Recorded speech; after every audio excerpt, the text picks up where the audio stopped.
Here's where we're at. There's been a big change, this big sea change in terms of how people are working, right? The last couple of years has led to people working in different locations, people working in different ways, us communicating, collaborating differently. So you can't work differently but use the same technology. So there was a shift that was happening before the last couple of years that has just really been accelerated, and it's a big modernization. And a lot of it's Microsoft focused, right? Because we use so many tools, so many people are Microsoft 365. So it's what we're going to focus on today. But with that change, there's been a lot of feedback from folks that they're concerned that they're not getting the most out of the technology that they have in place. And so some data would support some of this challenge. So McKinsey and Company had a study where they talked about implementing new technology is particularly difficult, and 70% of digital transformations fail. 70%. Boston Consulting Group agrees 75% of transformation efforts don't deliver the anticipated result. So that's why a lot of folks are having the challenge, like where maybe the technical migration happens, the technical change happens, right? But the people change is the one that we're struggling with. And a lot of folks are sitting in companies kind of saying, okay, so like, what's the plan? What are we doing here? So what we start with the technology, and we're seeing this transformation. Jermaine, you've been leading our clients through transformation, starting with the old on-premise servers and VPN and getting rid of that. And take us through a little bit of what that looks like across our client base. Yeah, and thanks for that, Brendan. When we look at that from what we've interacted with our clients, several of our newer clients come in and they're all at different stages, some still in the on-prem phase and looking to move forward. And then we have our older and longer term clients have been with us for a while that are all the way over on the other end. And what we're seeing in that space is that getting out and being able to work better remotely and securely is what's driving this adoption and this transformation. And we've seen most of our clients eliminate VPN and on-premise servers. We've seen them push for the transition in different levels to SharePoint and 365 Cloud, different ways of managing their documents, libraries, and different ways of managing their sites. We've seen this massive push from getting rid of that on-premise kind of a server, Active Directory, logging in, figuring out a way to get to that specific location, being shifted to Azure Active Directory, pushing that work from anywhere cycle out the door and getting people more efficient and being able to work from the place they feel most comfortable. Other parts of that we've seen coming along across our client base is that push from analog to digital to Teams, right? Remember the days of our old desk phones? I mean, I feel like we should have one on our desk that's kind of like the place you put it just looks like an old phone, but it's the place you put your mobile phone to charge because it's a wireless charger. I think that's what we should see happening in the future, but functioning in that older analog system and trying to push themselves forward through different VoIP systems that might have been via the internet, still using phone systems, but really getting out to Microsoft Teams. If not Teams phones, other applications that support the same thing, whether it's Zoom phones or different ones that are out there that just kind of ring central, that just kind of is out there, people can utilize, because nobody wants to call into the phone system at their office to check the messages from the clients calling in the day before, right? So there's a lot of that, and we've seen that transformation. But getting there and doing all of this stuff, the biggest challenge we've seen come back from every one of our clients across our base is, well, now that we've done all of this, how do we get our staff and our team to function effectively in that space? Yeah, you do all this work, and it's like getting horse to water, right? Like you get rid of the old phone systems, you get rid of the potential for email overload. You put the technology in place, the SharePoint, the Teams, the security. You start to manage security cloud-based as opposed to on-premise based. And it's really, that's the first step, right? It's the first step on the productivity roadmap. So it's level one, you create the technology in place for collaboration. But then we got to get to level 2, which is building the actual adoption, right? And that's what we're talking about today. And we're talking about we're going to give you 5 different ways that you can focus on building that better adoption. And just to give you a run through of what it looks like, that adoption from a 365 standpoint is people emailing links or using Teams and sending links as opposed to attachments. That better content sharing, better availability of content, better search functionality, so that it's easier to find files and understand where stuff is. Using Teams for project groups, for events, for activities, using Planner, business voice as opposed to the old phone system, looking at things like Microsoft approvals and integrating that into your Teams environment. This is all stuff that's kind of adoption focused. We could add forms on there. That's another good one. So we want all of our people using this stuff, but we seem to have this kind of, I don't know, I think sometimes people have that, well, like, what's in it for me? Why do I need to change? Right? Why are you making me do this? I don't want to do it. How is it going to benefit me? Yeah. Like we do these migrations and people come into work. They went home on Friday. The migration happens over the weekend. They come into work Monday morning and they want to work exactly the same way that they did on Friday when they left. And we can't do that because things have changed. This is a digital transformation. It's affecting how people work. So the first area that we've got to focus on, we need to focus on leadership. And that leadership that we demonstrate to our teams what's in it for them. And so the what's in it for them, hey, what we're trying to do is we're trying to pay our teams the same amount of money, or probably more because we're given annual raises.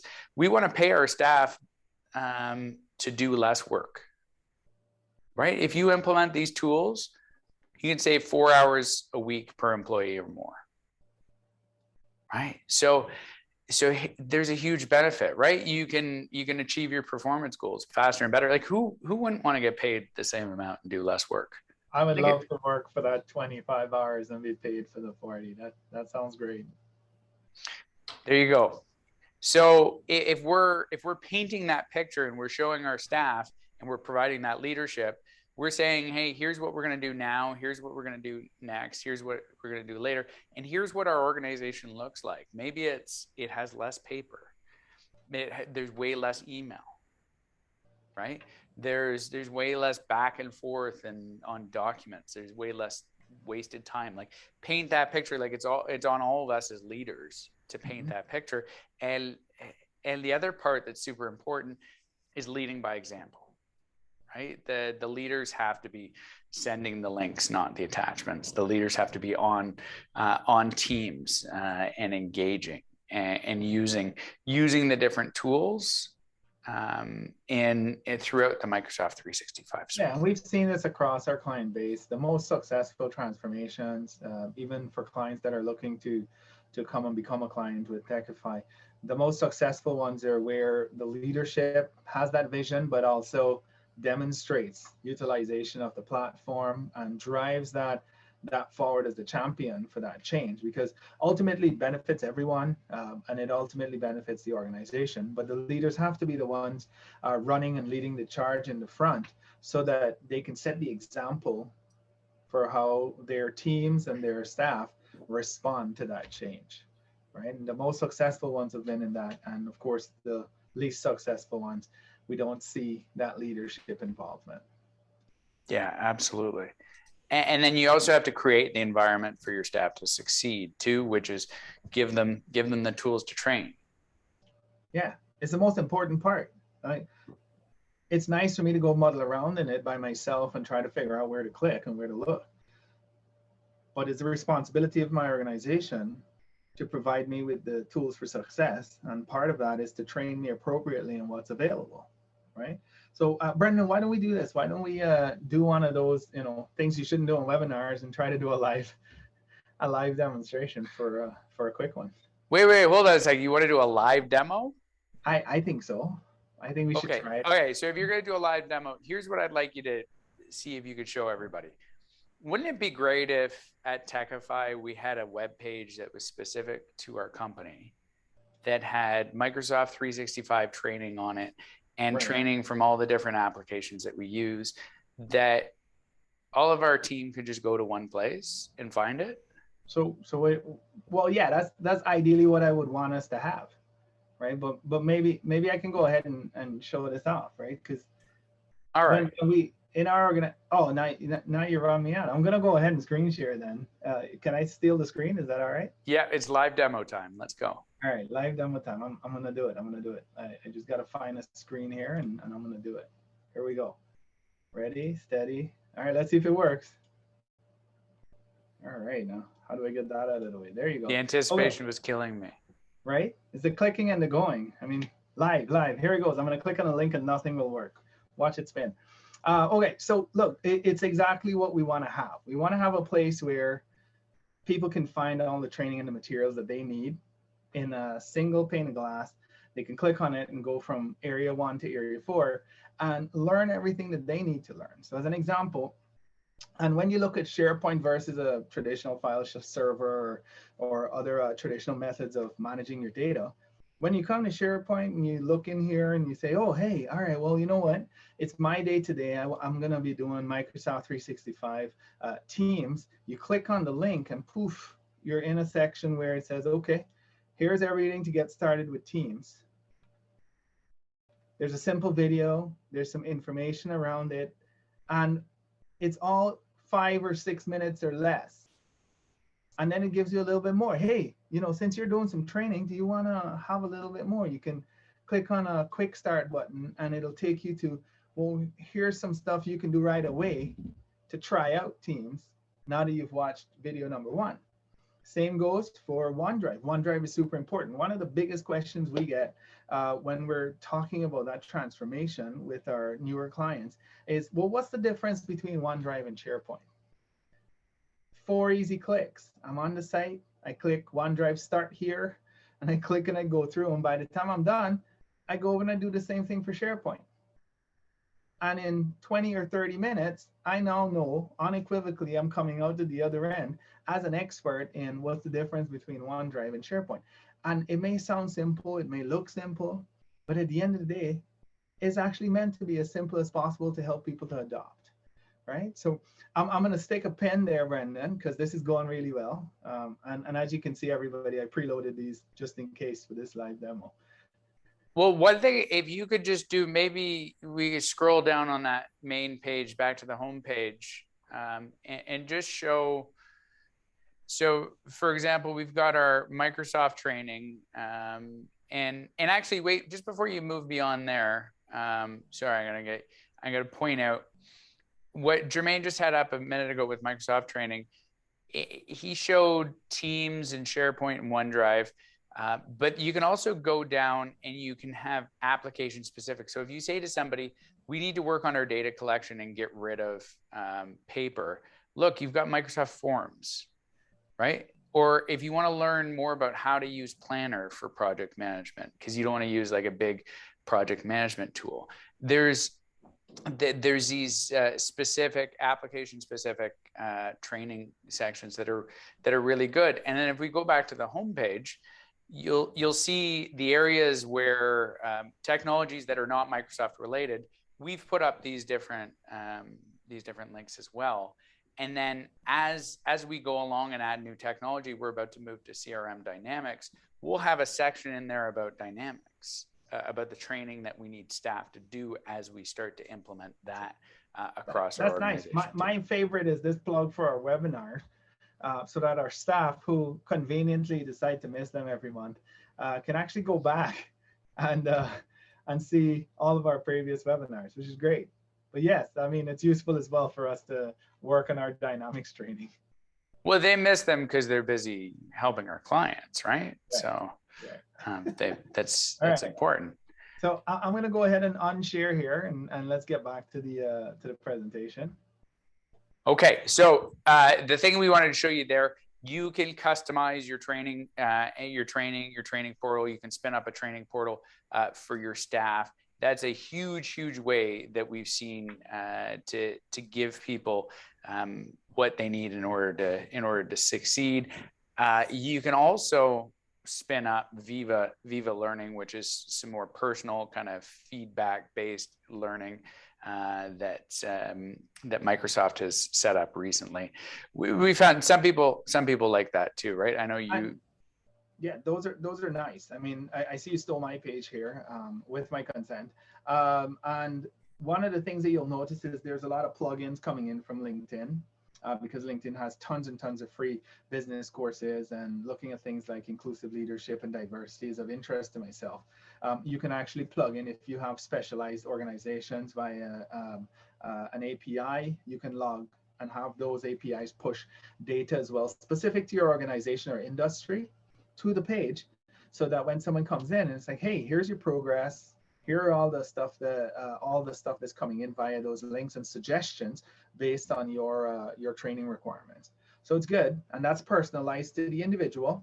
Whereas what we were showing earlier is more around the organizational required training that you would want someone to do to learn about your org. Yeah. Next challenge that we have, we all face this challenge when we're bringing new staff on board, right? How do we make sure that we can onboard people effectively so that they use all these tools that we have and they use them effectively? Well, look, this is the big one, right? We see this a lot with when we take on new clients as well, and we're looking to improve on one of the biggest things we hear in that pre-sales discussion as a pain point is, I can't get my user set up, or we hear from a user in the organization that I had no idea I needed to log into this, that, or the other. Because when you come in, you've been in the organization forever, you know where everything leads. But for somebody new starting in onboarding, this is typically how somebody would feel. No matter what direction you look in, you get thrown out a computer, you get thrown a bunch of logins for things, and you're like, okay, well, what do I log in? What do I do? Who's going to tell me what? Lots of confusion. And helping them navigate that space is super important, because now you can build your own onboarding site. What do I need to know, or what does a new employee need to know? And you build out that training site for onboarding. So day one, click on these 5 links and it'll teach you about all the stuff you need to log into. And as you grow that site, it now becomes one of those places where somebody can say, after 2 weeks of working at your organization, I love this place. I've been able to come in and on board and have a wonderful time, right? An example from another of our newer clients was somebody said, you know, I came in and I didn't even know where I need to log in. The first thing I did on day one was I received a box and I set up my own computer. Well, I've never set up a computer before in my life. So then I put in 14 tickets to help me to get the computer functioning, because it's not part of what I expected in an onboarding, right? So getting past that and wanting to keep your talent that you've spent 40 hours trying to recruit and keep that person and have them set up for success, a great way to do that is to build your own onboarding site for your organization, which would include all the stuff somebody needs to know in that first 2 weeks or a month. Super important. Awesome. And just a reminder, I see some folks putting stuff in the Q&A panel. If you do have questions that you would like us to answer at the end of this, please pop them up in the Q&A panel, and we will make sure that we answer those for you. So we've talked about training, we've talked about leadership, we've talked about onboarding.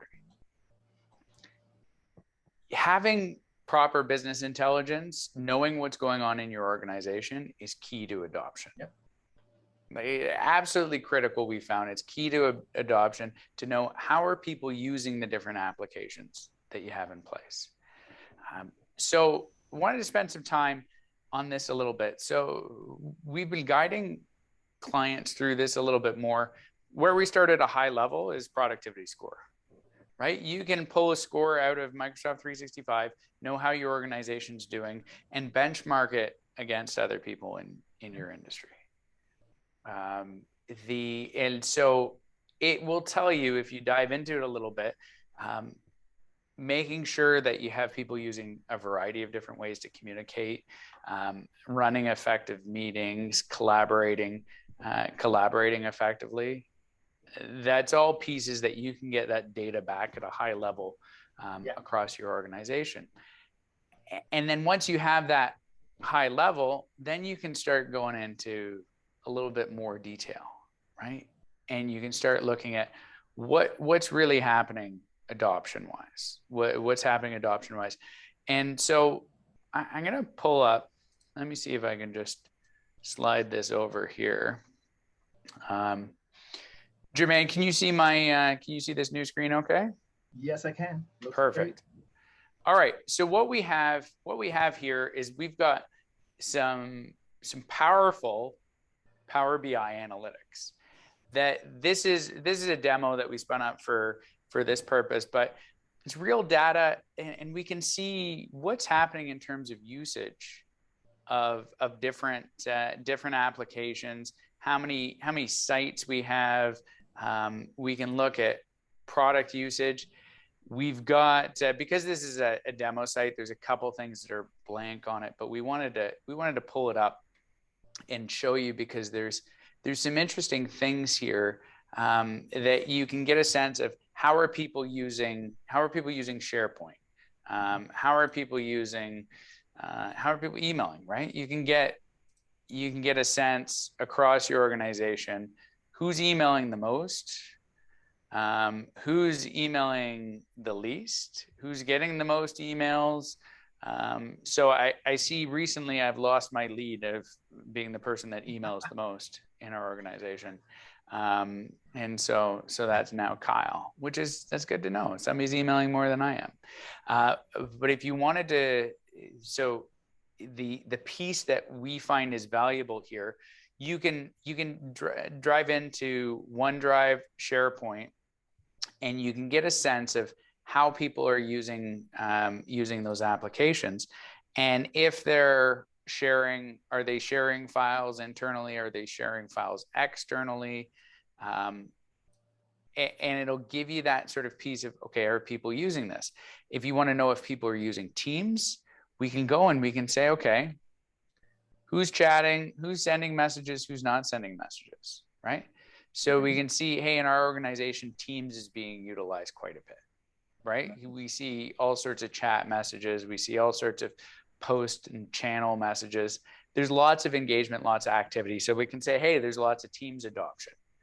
But if you went and looked at your list here and there weren't very many staff members, or there were zeros, that's really, to us, that's really interesting information, right? Because it can help you drive better adoption.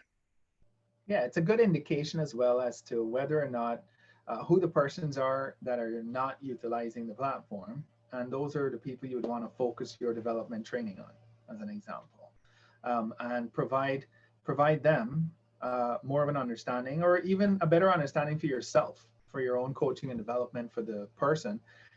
Have a better understanding as to why they prefer to use chat messages versus email versus sharing links in the communication. And that really will help you to individualize the type of focus that you provide to each of your staff. Yeah, which gets us to talking about providing feedback to your team.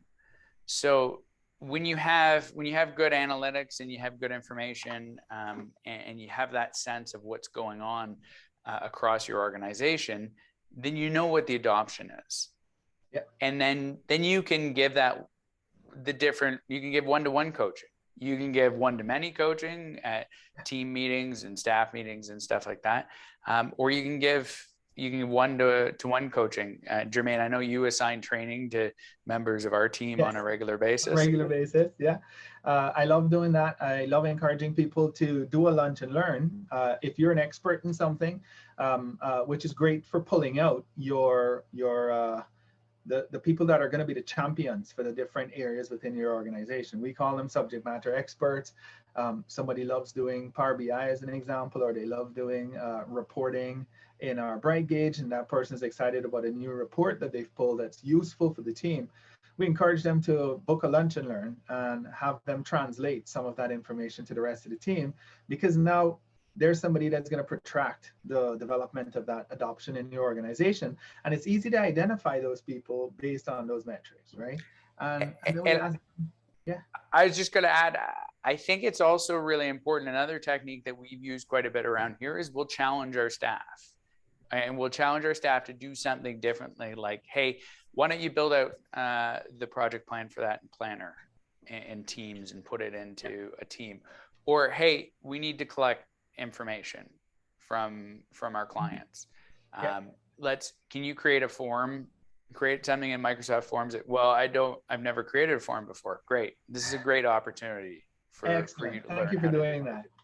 We also use it, and I mean, you know, feel free to adopt this if you think it's useful. We have our monthly team staff meeting that we do, and we typically have a breakout session in those staff meetings so that we can do an activity in groups. And some of our activities are driven by the data that we get continually through those one-to-ones and the reporting and the analytics that we see. And then we're able to create something that allows our teams to have people who can develop and help the other team members develop in that breakout session. So you turn a fun activity in 10 or 15 minutes into a learning session that really drives towards your objectives for the organization's adoption. So yeah, I'll give a couple other examples of adoption here. When that thing that we don't talk about hit a couple years ago and we needed to do screening, we said, okay, how do we spin up a Microsoft form? And then when we wanted to know if we wanted to be alerted of, how do we know if somebody, if somebody does, like, answers yes to a question, right? You get alarm bells and stuff. Yeah, how do we get alarm bells? Hey, Power Automate, the Power Platform, right? Which we'll talk about next webinar. Yeah, we'll get on the automation, but I'm getting a little preview, right? And it's like, okay, how do we get Power BI? How do we get some more data? How do we get more reports? Like, these are the type of questions and the things that drive adoption, because you get people. And one more example that will say, hey, when somebody wants approvals, expense approvals on a regular basis, hey, let's build that out through Teams and approvals. Let's use something built in Teams. Let's not use external applications. Let's use stuff that we already have, and find ways to have people engage more and more within Teams and the Microsoft 365. And simplify stuff, because if somebody can go to Teams for everything and they don't need to look in 3 or 4 or 5 places, then it makes their day easier. And that's how you save that time per employee, right? Well, yeah, and you know what? One of the reasons I love it, we got a question. Please, we're about to take some questions. Please put some more in the Q&A if you have questions. We're about to take a question on Teams phone systems.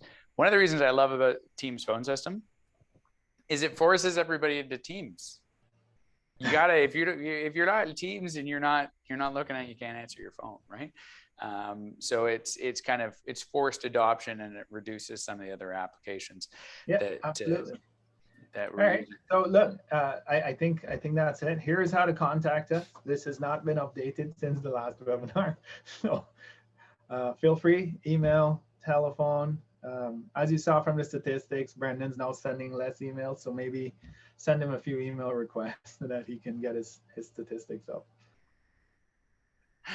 No, I don't want more emails. I'm okay without having emails. All right, so we've got some good questions in the Q&A. So maybe let's start, since we talked about Teams phones. Let's start with Teams phones. So we have a question about Teams phones having challenges with it working properly, hard to hear, needing to reconnect. Any idea how to rectify? Okay. Do you want to take that one, or? Sure, I can take that one. Funning that. Yeah, go for it. So any VoIP system is dependent on a couple things. It's dependent on the devices you're using, computer, headset, etc. And it's dependent on your internet connection. Highly dependent on your internet connection. So it's something like we've had a fantastic experience with Teams Voice, Microsoft Business Voice. We have tons of clients that have had a really strong experience with it. Jermaine, we've been using it for a year and a half or so now, I think. No, we keep skipping over all of 2021 and 3/4 of 2020. But we implemented this in the middle of 2019. So it's been, it's been a long time. Yeah, and I think our experience is the only time every once in a while you'll have a Microsoft issue. They're rare. Usually the issues are internet connection related, kids watching YouTube videos or streaming. Firmware updates that haven't been run. And most importantly, it's if you came from a traditional phone system, we also have standards around how your network should be configured for your team's phones. Realistically, when we say, kids watching YouTube or somebody else using the internet, 3 people working in the same house, when you think about that with the video transmission and everything, it's no longer just the 10 meg line that can support that transfer. And because of that, you have to have minimum standards for your home office and your work office to operate on Teams, because again, you're working outside of that previous digital or VoIP analog system that you had, and you're working in something that's dependent on that data transfer. So all of the ways that we've seen so far when we've had these challenges are related to that bandwidth and ensuring that you have a minimum standard for exchange in terms of So Ruben, maybe Jermaine, you mind if Ruben reaches out to you and we can get somebody to go through. There's a troubleshooting checklist of understanding the device and how it's connecting and testing the local internet connection. And Ruben, shoot me an email and I'll respond and we can put some time together to do it. Okay, perfect. Hey, this is a fun question that I think leads in. It's a good adoption question. How do you build breakout rooms into Teams? And so I don't know do you want to answer this question? Do you want to answer this question first? No, you make all the breakout rooms. I'll make it sound too easy. Just go ahead and do it. All right. So in Teams, we do this in our staff meetings all the time because we like to, we take our full group and then we'll create a breakout. And really it's an option up in the top right corner. You see if you sort of hover over the top right corner, it'll say create breakout rooms, and then it'll open up a panel on the right hand side, and then you can randomize putting people into breakout rooms, or you can actually decide breakout rooms, and you can call them like threat level midnight or different names, or Wookiee or Baby Yoda or whatever you want to call your breakout rooms. And it's right in there. And one key aspect of that is to ensure the person that can create the breakout rooms will only be the organizer of the meeting. Okay. So if you didn't organize the meeting, you won't be able to see those options, of course. So just keep that in mind, as the caveat being you have to be the organizer of the meeting if you're creating the rooms. That's a very good point. So Christine, if you're doing that and you're trying to create breakout rooms, but you're not seeing it, it could be that. And that's a really good point. Look, the other way I find, and I don't know if we'll touch on this in our automation session or not, but there's some other stuff you can do in Teams that can drive better adoption. So the making better meetings. So Christine's example brought up one way to have better meetings is to have those breakout groups or breakout rooms. Another way is to turn on transcription. So we started to do this in a bunch of meetings that we're having. So instead of taking detailed notes, we turn on transcription, and it's not perfect. Sometimes the Microsoft AI functionality kind of comes up with weird words and stuff like that. But for the most part, it's really good. And it's much better. I find it's much better than turning on a meeting recording, because you turn on meeting recording, then you have to go experience the meeting all over again, which depending on the quality of your meeting might be. But if you've got the transcription, you can go right back to that part of the meeting, and you can even cut and paste details and It's a really efficient way to take notes in a meeting. And then you get people thinking, hey, this is actually a better way to run a meeting. We've got better details and we've got better information. And then start using OneNote. And then your scribes don't need to sit down typing profusely, and you won't miss any points, because then you can summarize the transcription and get your action items and bullet points out of there.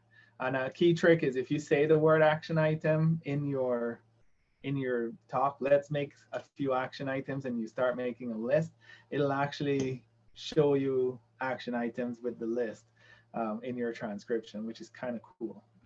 But one caveat to that one is you do have to set the primary language of your transcriptions when you're doing that. And if you upload any video that you've recorded to Microsoft Stream, as long as it fits within the parameters, you can actually go into Microsoft Stream and convert that video so it gives you the transcription as well. So you can do it post a recorded meeting. Yeah, I hope we're getting the message across too. Like, a big part of this adoption is like challenging people to try different things, right? It can't just all be led by one person. You got to kind of push your staff. Like, can you try some different things? Do things a little bit differently? That kind of. Got a couple of fun ones coming in here. Sorry. Which one do you? I think we got 4 more questions. Yes. Jermaine, which one do you want to do next? I'll tackle Sandra's. Let me tackle Sandra's. All right. This is a very, very easy one. So. Sandra, can Techify build an onboarding site for a company? The answer is yes. Realistically, what we would do is we would work with you to get the content that you want in that site.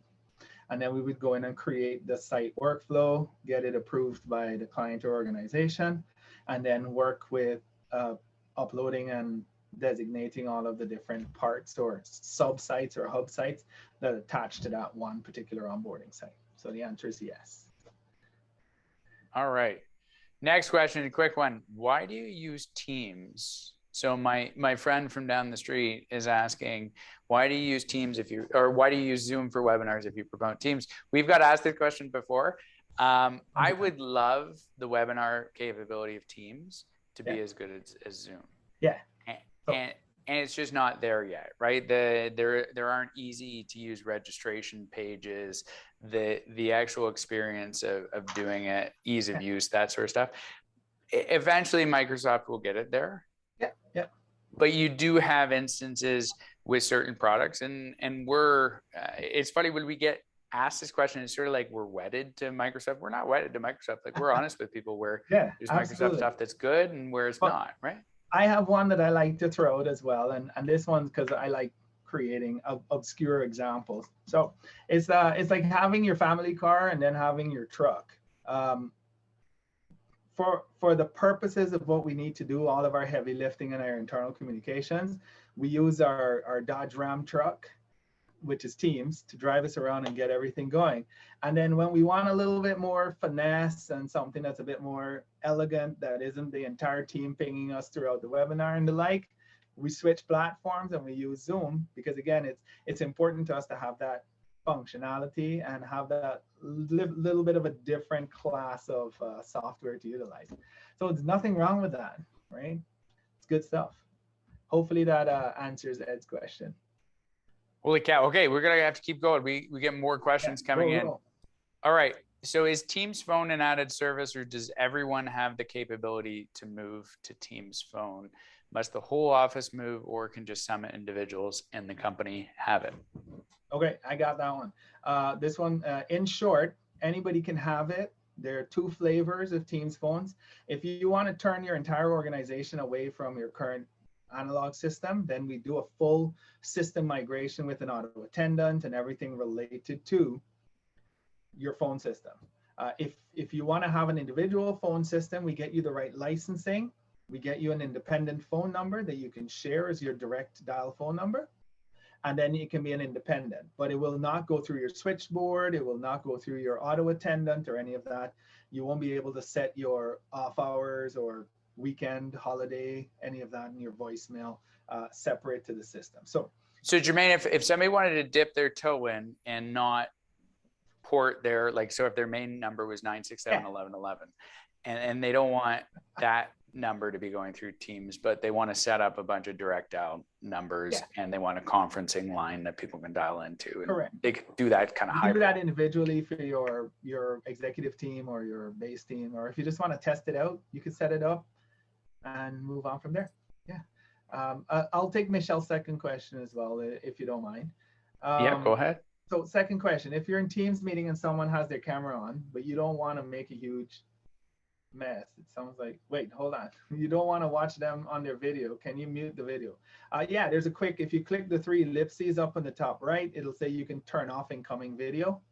I do it all the time if I'm taking a call on the run and I don't want to, people's phone faces all over my phone or whatever. I just turn off the incoming video. So that's an easy one. You can do that. Yeah. Or if somebody forgets to get dressed and they get on a meeting with you and you don't want to see them or something like that, you can just turn it off. Well, I mean, I feel like, yeah, if they flash you, you definitely want the option to turn that off.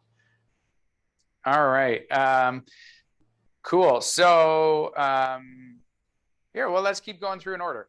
Yeah. We've been trying to avoid trying stuff on Microsoft 365. I think it's going to make a huge mess. It sounds like you encourage it.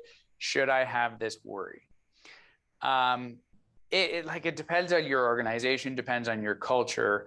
It depends on the security that you have set up, right? So if you're concerned that the security in the back end isn't strong enough, we go through the risk analysis. So what am I concerned about if people are trying out different things in 365?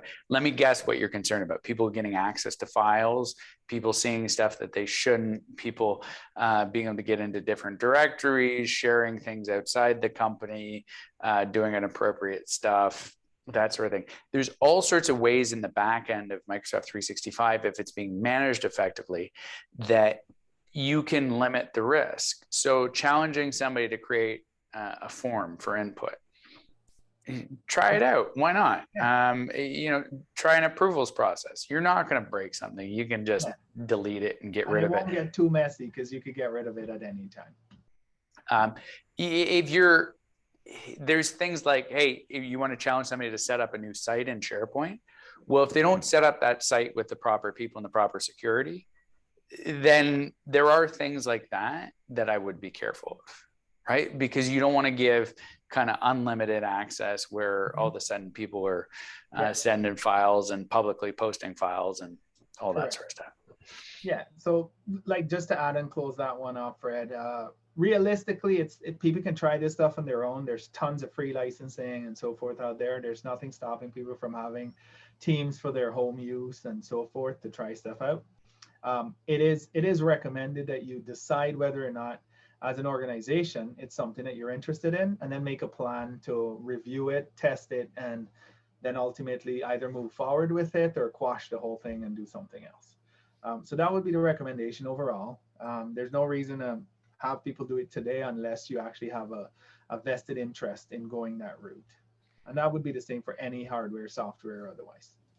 Yeah, Ed, just for the follow-up question, like I think that search functionality, the search functionality built into 365 is getting better and better, and teaching people how to use that is good.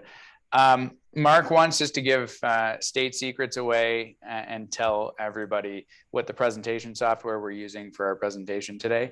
I will let you know that. Just you have to promise that you're not going to share it with anybody because it's top secret. It's PowerPoint. So it's not that secret. So we're using Zoom. We have PowerPoint presentations, and then our live demos were just kind of the web browser. So we're sharing a screen. In PowerPoint, I always use stuff without a lot of detail, kind of more image based and cleaner. I appreciate Mark's comments because Mark is in the design business. So if he says it looks good, I know it actually does look good. And I've been through, like, in the old days, IBM, and I think Lenovo still kind of does this a little bit, but IBM used to do these presentations and they'd have a slide and there'd be like 800 words on the slide. And it was just, anyway, but yeah, it was very, very kind of simple, straightforward. Zoom Zoom webinars, you can get a webinar license with Zoom if you want to do that. And then we use PowerPoint. There, you can actually now broadcast PowerPoint directly to Teams. There's this little present in Teams button if you want to use Teams. Let me just look at Mark's follow-up question. Do you find any pushback or issues with using Zoom for presentations and Teams for regular workflow? So we use internally, really the only time we use Zoom, we use it sometimes if we're having meetings with folks that aren't comfortable with Teams, but internally we're sharing screens all the time on Teams. And we've just gotten, like, that's part of the adoption thing with us. Like, we'll be having a call with somebody and it's like automatic now where I can't figure this out. Just let me share my screen. And it's like, boom, look at this, boom. It's quick, right? And it's not a lot of, let me email you that document or let's go back and forth. And it's just a quick screen share. Yeah, but there's also no make you look pretty filter in Teams. So there is that, and that's definitely turned on for our Zoom. So that's true. Helps us look sharper. We're not really as good looking as you see today. Excuse me, you can definitely speak for yourself on that one. All right, Jermaine, speaking of good looking, is there a way of sharing documents with the public from SharePoint without the URL saying company.sharepoint.com? Okay, so you sort of can, like, you'll always need a URL. You can mask your URL or hide the URL, or you can create a separate specific SharePoint site that has a public facing one of these softwares that hide your actual URL and just states, let's say google.com, it just shows google.com or whatever you would like it to say. That's one way of doing it. The answer is yes. Realistically, I would need to understand how that would benefit your organization specifically to ensure that you have the right solution. But there are ways that you can do it. And one of those ways is by masking the actual path and just giving a forward-looking path that's whatever you want it to be, right? And I believe you can do that through, I think one of them is through Cisco. They have a platform for their security DDNS stuff that you can hide. Yeah, if it's something, and Jeffrey, if you want to add to the chat what you're specifically trying to do. The other thing I'll do within an email, if I'm sending a big long, if I'm sharing a document and it shows this big long link that has our company and stuff like that, you can just right click, edit to hyperlink and change the name and change it to important file, and then it shows up in the email and it just says what your hyperlink was. Yeah. It doesn't actually show. Please don't use the words important file. That's like spam 101. Hackers have just sent me this. But yes, you can definitely right click and change the name of the outgoing URL as well. All right. Ildu, you may have not heard our explanation in terms of, so it's just another question about why we use Zoom for webinars as opposed to Teams. We've just traditionally, we're on webinar number 18 or 19. We've used Zoom for webinars for the last kind of 3 years. We just find to set up a webinar, to register for the webinar, to run the webinar, the filtering thing that makes us look prettier, just like the ease of use is there. Yeah. And it's in a better spot than Teams. We love Teams internally for all of our meetings and internal back and forth and stuff like that. But from a webinar kind of point, Zoom's better, and it's pretty cheap. One day Teams will get there too, right? Yeah, it'll happen. Okay, I've got Stephanie's question now to help us wrap up here. No problem. All of our webinars are recorded, and you can find them at our website, techify.ca/webinars, and they usually go up the following day after the webinar.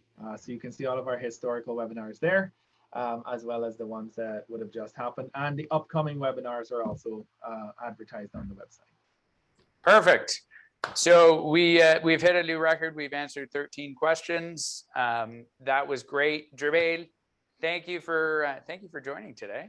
I appreciate it, and thank you to everyone out there. Yes. Thanks everybody for participating. Stay warm, stay safe. Have a great day. Have a great day. Bye.